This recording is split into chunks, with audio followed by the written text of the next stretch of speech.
Chief Justice John Roberts, he put a temporary hold on President Joe Biden's attempt to get rid of Title 42. That was put into place there at the beginning of the COVID pandemic. It was a health-related rule that Donald Trump put in to say because of COVID, we don't want anybody crossing over the border. We don't want to accept any asylum applications. We don't want to accept anybody who comes across the border. It was put into place as a precaution against COVID.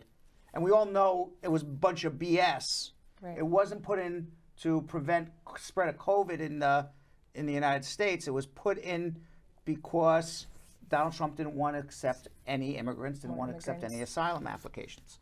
So Joe Biden tried to end that and go back to the old system where somebody would come to the border and they would apply for asylum and be released into the United States to see an immigration judge and have their asylum case determined before an immigration judge.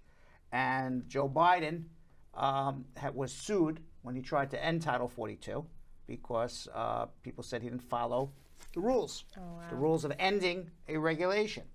The Arizona Attorney General Mark Bovanich, he took the lead for the states, and he said in a statement yesterday that getting rid of Title 42 will recklessly and needlessly endanger more Americans and migrants by exacerbating the catastrophe that is occurring at our southern border. And it is, by the way, it is a catastrophe what's going on there. Yeah. Nobody on either side, Democrat or Republican, says what's going on there is very good. And besides getting rid of Title 42, Biden wants to try to attempt to end the Remain in Mexico program. That was put in prior to Title 42. And the Remain in Mexico was that if you did apply for asylum, you got to remain in Mexico while you wait to see an immigration judge for your asylum claim, which could be years. Yep. And in the process, sit there and wait at the border in Tent City.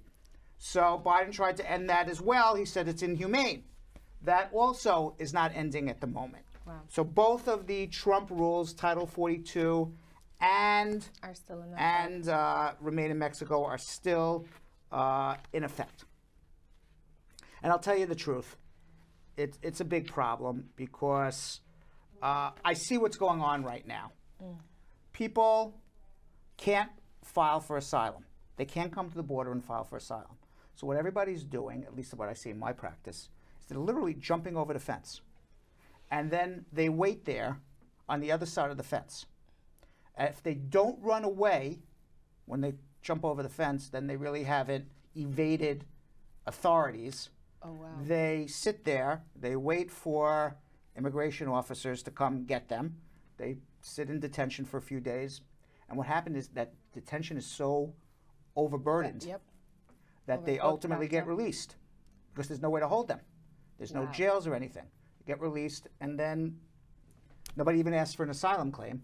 And then they say, okay, you'll go see a judge in 1 year or 2 years from now. But they're already here. They're already here. Wow. So that's what's happening right now. And then people with true asylum claims who are scared to jump over the fence, they're still remaining in Mexico. Yeah. So there were some senators who tried to pass a bipartisan deal. They said, we're gonna give what the Republicans want, which is remain in Mexico. We don't want people jumping over the fence. We don't want to reward people from crossing over the border. We want to do their asylum claims from Mexico, wait in Mexico to come to the United States. And in return, if you do jump over the fence, build more detention centers and have more judges and more immigration officers to hold people who do jump over the fence so that they don't get released into the United States, and have quick hearings. Hearing in a week or two, determine whether or not you're qualified to stay in the United States or not, rather than release and wait for 1 or 2 years. And in return, give different forms of amnesty to different people who are already in the United States, dreamers and agricultural workers. That died.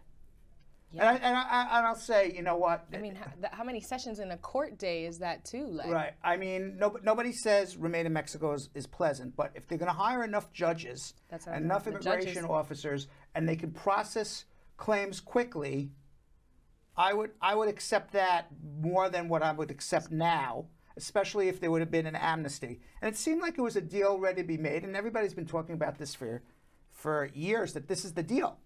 You know, more fence, more detention centers in return for an amnesty, quicker turnarounds in asylum claims, quicker turnarounds to see immigration judges rather than waiting years and years and years.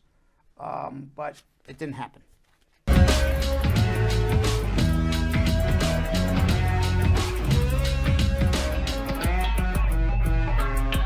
Thanks for watching. For more Brad Show Live, like and subscribe to our YouTube channel.